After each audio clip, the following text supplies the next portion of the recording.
In the history of the Wild West, one event stands out as both iconic and enigmatic: the legendary gunfight at the OK Corral. It's a tale that has been romanticized, glorified, and immortalized in countless Hollywood depictions, painting a vivid picture of frontier justice under the scorching Arizona sun. However, behind the smoke and the echoing Gunfight lies a narrative far more complex, twisted, and downright messy than the polished narratives would have you believe.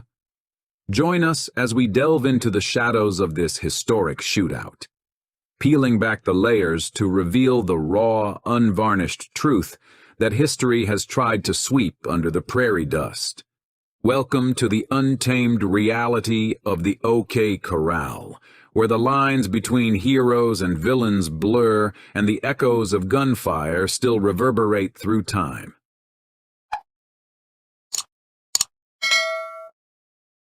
The sun dipped low on the horizon, casting long shadows over the frontier town of Tombstone as the clock ticked towards that fateful afternoon of October 26, 1881. In the blink of an eye, gunfire shattered the dusty calm, leaving 3 men lifeless in its wake. This short skirmish might have been a footnote in American history, but it grew and became a legend, perhaps the most famous in the Wild West. Tensions had been simmering for a while, weaving a complex web of animosity between 2 factions vying for control of Tombstone. On one side stood the Earp brothers, Wyatt, Virgil, and Morgan, joined by their enigmatic ally, John "Doc" Holliday, a man known as much for his sharp wit as his deadly aim. The other was a loose band of outlaws called the Cowboys. Among their members were brothers Ike and Billy Clanton and brothers Tom and Frank McClory.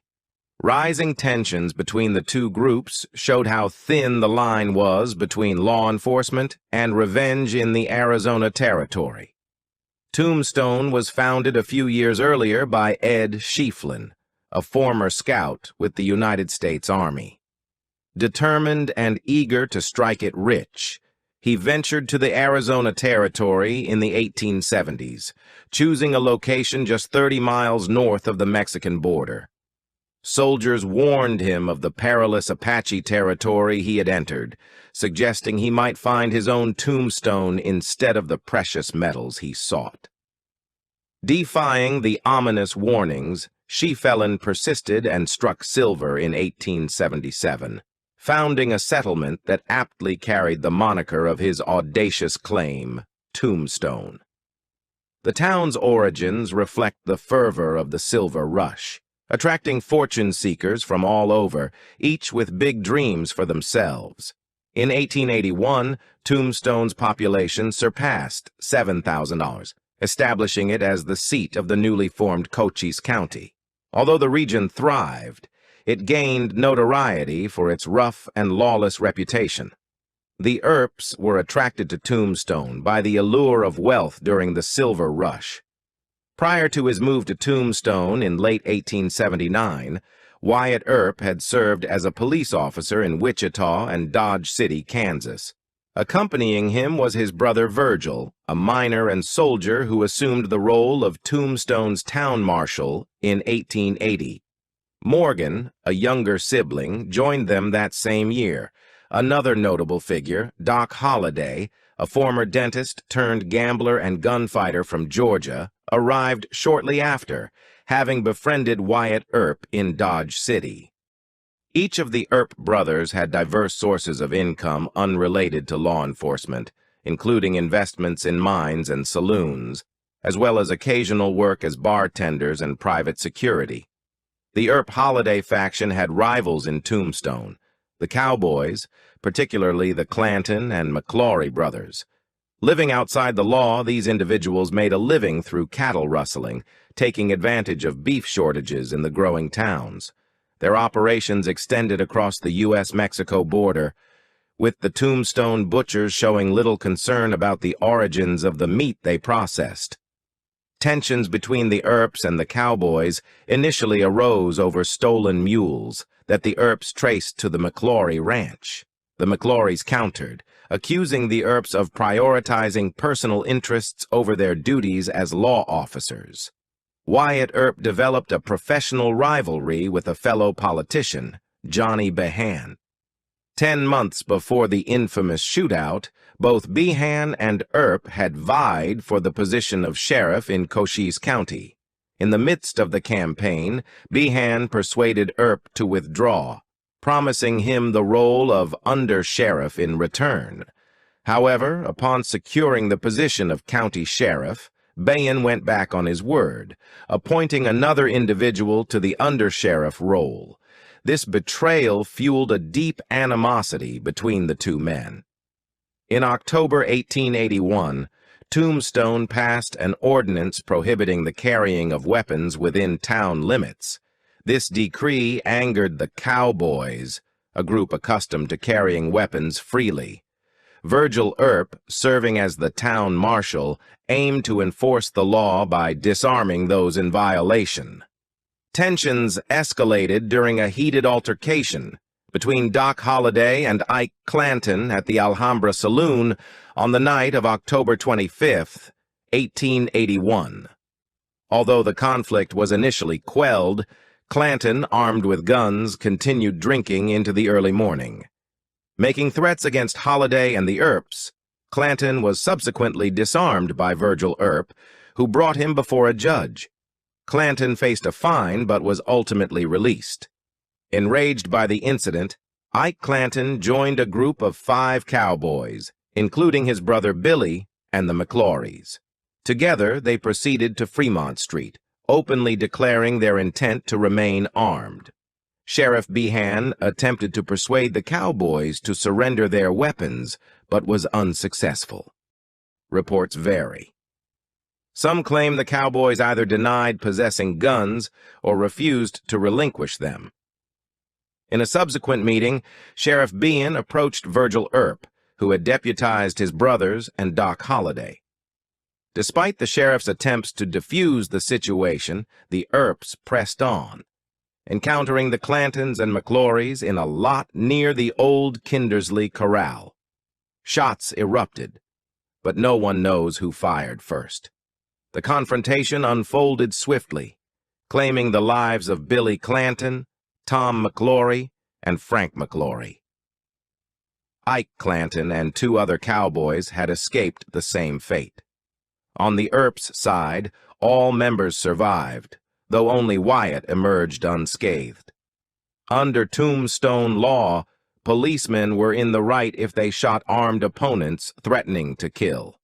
After the shooting, Ike Clanton accused the marshal's group of shooting 5 unarmed men, leading Sheriff Behan to arrest the Earp brothers and Holliday, charging them with murder.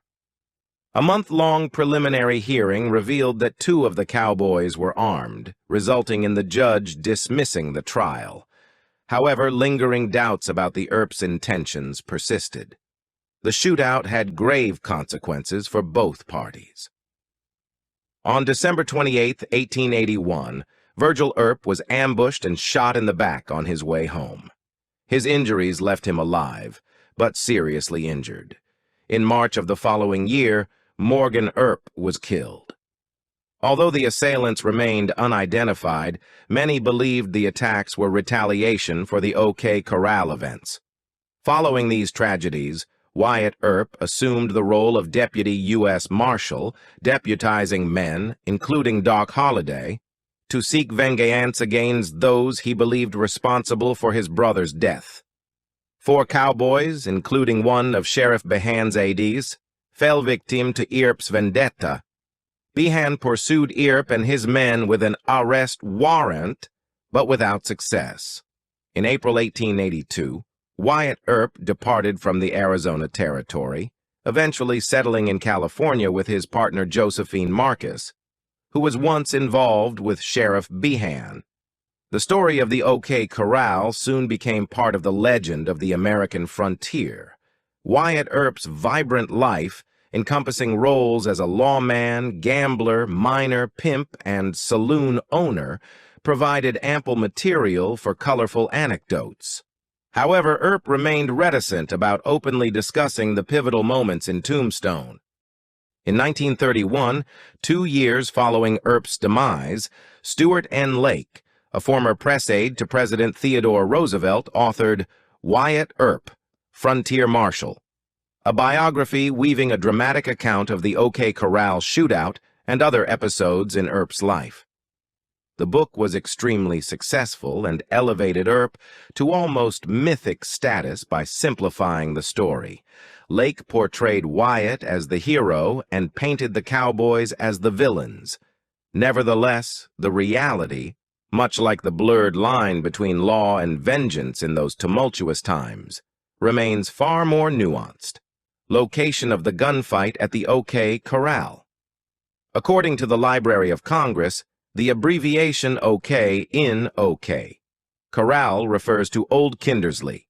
Operating on Fremont Street in Tombstone from 1879 to 1888, the Old Kindersley Corral was a livery business. Interestingly, the actual confrontation did not occur within or adjacent to the corral, as the name might imply. Instead, it unfolded in a vacant lot near C.S. Fly's photographic studio and boarding house, situated 6 doors away from the corral. Doc Holliday, the renowned dentist turned tubercular gunman, resided in the boarding house.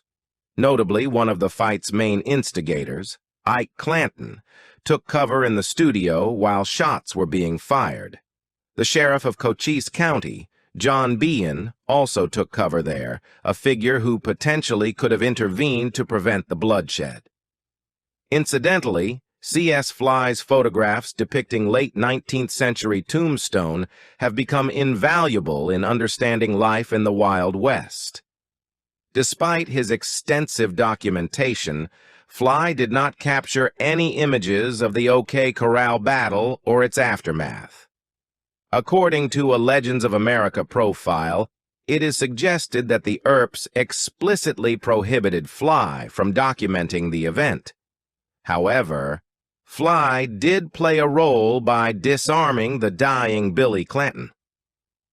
The association of the shootout with the OK Corral remains somewhat mysterious, but maybe it's because the gunfight in the vacant lot next to C.S. Fly's photography studio and boarding house doesn't quite roll off the tongue. The Earp brothers, Wyatt, Virgil, and Morgan, along with Doc Holliday, have often been portrayed as the protagonists in the OK Corral shootout, while their adversaries, the Cochise County Cowboys, are dismissed as mere troublemakers. However, the reality is much more complicated, as emphasized in many historical documents. Wyatt Earp, the most esteemed figure, was, in fact, a fugitive from the law when he arrived in Tombstone, aspiring to capitalize on the silver boom. In his youth, he committed horse theft in Indian Territory, subsequently escaping jail and leading a nomadic life, drifting from town to town and brothel to brothel. The McClorys, influential members of the Cowboys, migrated from Iowa in pursuit of affordable land for cattle grazing. They were no better or worse than the myriad other cattle rustlers who ventured west during the 1870s and 80s, driven by a vision of manifest destiny. One of the central conflicts between the Earps and the Cowboys had a rather mundane origin. The Cowboys, aligned with County Sheriff John Behan, clashed with Wyatt Earp's desire for Behan's position. Additionally, Virgil Earp, Wyatt's brother and the interim police chief, spearheaded efforts to enforce restrictions on firearms, a move opposed by the Cowboys who valued their guns. Predictable tensions emerged, but there are no clear villains or heroes in this narrative. Instead, it unfolds as a tale of self-interested men driven by a quest for power and wealth on the unforgiving frontier. In March of 1881, a mere 7 months preceding the infamous OK Corral shootout, the Sandy Bob stagecoach fell victim to a robbery orchestrated by a group of masked individuals. El Dorado. Bringing the Law to Mesquite recounts that the coach's driver, Bud Philpott, met his demise along with one passenger. The Earps suspected the involvement of the McClory brothers in the heist, while the McClorys vehemently believed it was the Earps, with alleged assistance from Doc Holliday. Simultaneously, as detailed in this law library account, Virgil Earp was engaged in negotiations with Ike Clanton, a prominent member of the Cowboys. Eager to bolster his image as a formidable lawman ahead of local elections, Virgil struck a deal with Clanton, offering him the entirety of the reward money without any inquiries, provided Clanton delivered information leading to the capture of outlaws and suspects. Although Clanton accepted the deal, it became irrelevant as King, Leonard, and Crane met their demise before Virgil could apprehend them. Subsequently, Wyatt Earp, also in pursuit of public office and aware of Ike Clanton's persuadable nature, proposed a plan to the Cowboy. Earp suggested staging a stagecoach robbery, with himself and Doc Holliday driving off the notorious robbers without anyone being injured. Clanton, however, declined participation, further escalating tensions between the two factions. In early October, the Earps arrested Cowboys Frank Stillwell, Pete Spence, and Frank Stillwell for the robbery of a stagecoach from Bisbee. In response, the Cowboys vowed revenge, and the simmering hatred between the two groups reached a boiling point with irreparable consequences. The personalities of the OK Corral gunmen were undeniably colorful. But the women in their circles were equally remarkable. Consider Big Nose Kate Horoni, the daughter of a Hungarian doctor. Orphaned and employed as a prostitute at Texas Fort Griffin, Vintage News recounts how Horoni, in 1875, encountered Doc Holliday and swiftly fell for him. When Holliday faced arrest for knocking out a bully in a card game, Horoni, as reported, ingeniously set the jail ablaze as a diversion, successfully liberating her partner. Wyatt Earp's female companions were equally intriguing. As in historical data, Wyatt relocated to Tom Stoney with Mattie Blalock, a prostitute from Dodge City grappling with laudanum addiction, a form of liquid heroin for well-to-do women. Tragically, Blalock succumbed to an overdose later on. Josephine Sadie Marcus, a former actress, and then the paramour of County Sheriff Johnny Behan. Marcus eventually left Behan for Earp, unbeknownst to Blalock, who Earp had sent to California to avoid the turmoil in Tombstone. Marcus and Earp spent the rest of their lives together, and it's largely due to Marcus that Earp is remembered as the heroic figure he is today. In addition, there's Louisa Houston Earp, the beautiful and eloquent wife of Morgan Earp, who was a granddaughter of Sam Houston, and Allie Earp, Virgil's devoted wife who stood by him throughout and lived to the age of 98. These resilient women, all with strong personalities, stand as unsung heroines of a challenging and tumultuous era. In cinematic portrayals and retellings of the OK Corral shootout, Wyatt Earp often claims the spotlight, largely owing to the public relations efforts led by his longtime companion, Josephine Sadie Marcus. However, according to many scholars and historical accounts, the real hero in this Wild West story is Virgil Earp. Before joining his younger brothers, Wyatt and Morgan, in the West, Virgil served as an infantryman in the Union Army during the Civil War. His Western journey, it's suggested, was prompted by a broken heart as the woman he loved married another during the war. Quickly establishing a reputation as an efficient and no-nonsense lawman, Virgil earned badges in Prescott, Arizona, and later in Tombstone. His primary objective in Tombstone was to curb a wave of stagecoach robberies plaguing the community, and his sharpshooting prowess significantly contributed to achieving this goal. Virgil took a firm stance by outlawing the carrying of weapons within Tombstone's city limits. This stance led to direct conflict with the Cochise County Cowboys, who perceived the Earps and their posse as unjustly targeting them. On the critical day in October 1881, when a violent confrontation seemed inevitable, Virgil attempted to persuade the cowboys to relinquish their weapons. Despite his efforts, a firefight broke out, and Virgil continued to bravely open fire even after suffering a gunshot wound in the leg. No definitive information exists about the specific firearms used in the OK Corral gunfight, but as highlighted in historical articles and data, it is highly likely that all the weapons were black powder firearms. The use of such firearms would have added to the chaos of an already tumultuous scene due to the smoke they produced. Over the years, a number of antique gun dealers have made large profits from the sale of guns believed to be associated with the OK Corral. For instance, a Colt .45 single-action revolver, rumored to have belonged to Wyatt Earp, fetched $225,000 at auction, and a shotgun reportedly used by Doc Holliday sold for $150,000. However, as outlined in this USA Today article, the authenticity of these weapons remains a subject of debate. During that period, lawmen like Virgil Earp, who served as Tombstone town marshal and had recently deputized his brothers Wyatt and Morgan, along with Doc Holliday, commonly carried single-action revolvers. Holliday, it is said, used a 10-gauge double-barreled shotgun provided by Virgil. Despite the cowboys' claims of being unarmed during the shootout, this turned out to be false, except for Ike Clanton and Billy Claiborne, who fled the scene. Frank McClory and Billy Clanton were discovered dead with Colt Frontier revolvers in their hands. Tom McClory, likely a victim of Holliday's firearm, sustained at least 12 buckshot wounds. This outcome stood in stark contrast to Virgil Earp's earlier gun control efforts.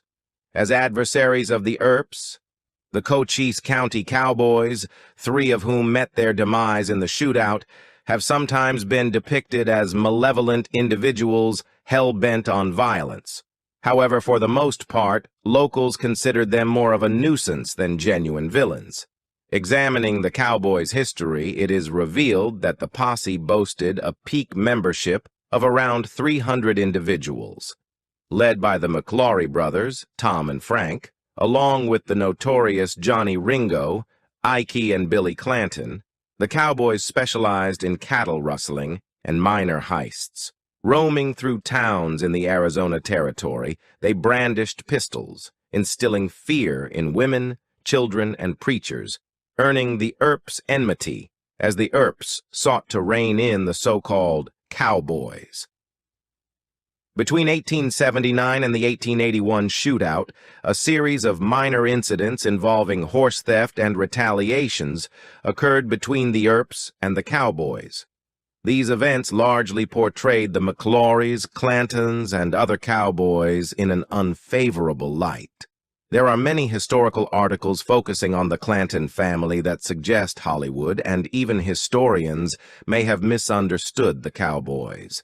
For example, Ike Clanton, who is often hated in the story, ran a lunch counter.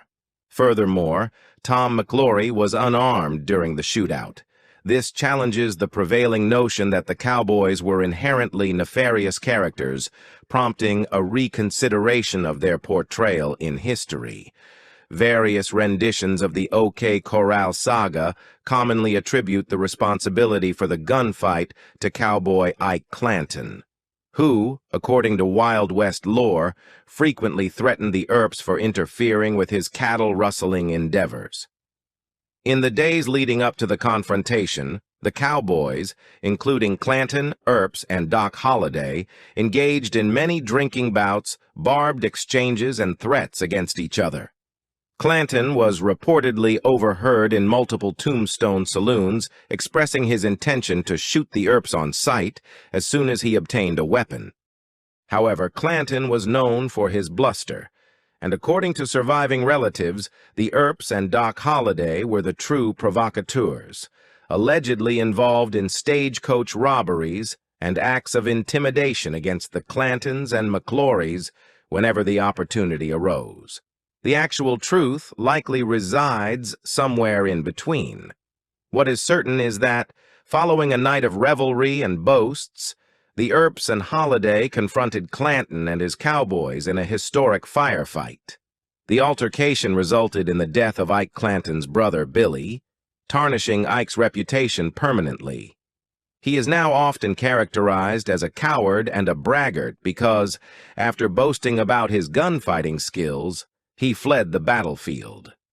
Later, he pressed charges of murder against the Earps and Doc Holliday. Remarkably, all 4 men were acquitted, but Ike Clanton met his demise at the hands of the police in 1887. Wyatt Earp characterized the Cochise County Cowboys as individuals of questionable character and cattle thieves. However, the town held an elaborate mourning ceremony for Billy Clanton, Tom, and Frank McClory, with a staggering 2,300 people paying their respects during the day-long memorial. As detailed in an archived piece from the Tombstone Nugget, the funeral procession, consisting of 300 people on foot, 22 carriages, and several men on horseback, spanned 2 blocks. A brass band led the solemn march to Boot Hill, the cemetery where the men were laid to rest. The name Boot Hill originates from the tradition of burying individuals with their boots still on, and as reports have noted, several Wild West towns had their own boot hills, rudimentary burial grounds where the deceased were interred with minimal ceremony. Tombstone took this tradition a step further, naming their cemetery Boot Hill.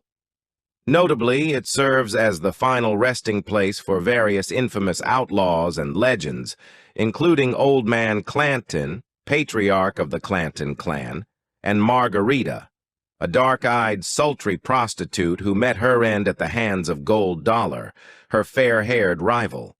Some stories about the Old West may be greatly exaggerated, but in the months leading up to and following the OK Corral gunfight, a remarkable fact stands out. No one, absolutely no one, faced criminal charges. Masked men successfully committed stagecoach robberies and escaped. In the case of those suspected in the Sandy Bob stagecoach heist, they met their end before standing trial. A comprehensive examination of the events surrounding and succeeding the shootout reveals a scenario where individuals assumed the role of dispensing justice independently. Following the exoneration of the Earps and Doc Holliday for the deaths of Billy Clanton and the McClory brothers, justice took a grim turn. Morgan Earp met a tragic demise, shot in a saloon. In response, a vengeful Wyatt Earp, fueled by the loss of his brother, formed a posse and initiated a vendetta. This feud culminated in the gunning down of Frank Stillwell, the man suspected of putting Morgan in the hole, along with Stillwell's accomplices, Florentino Cruz and Curly Bill Brocius. Wyatt Earp's actions marked a stark deviation from the formal legal system of the time, illustrating a period where individuals pursued their own versions of justice. Reports of the gunfight in newspapers exhibited significant discrepancies, influenced by the publication's allegiances with the involved parties.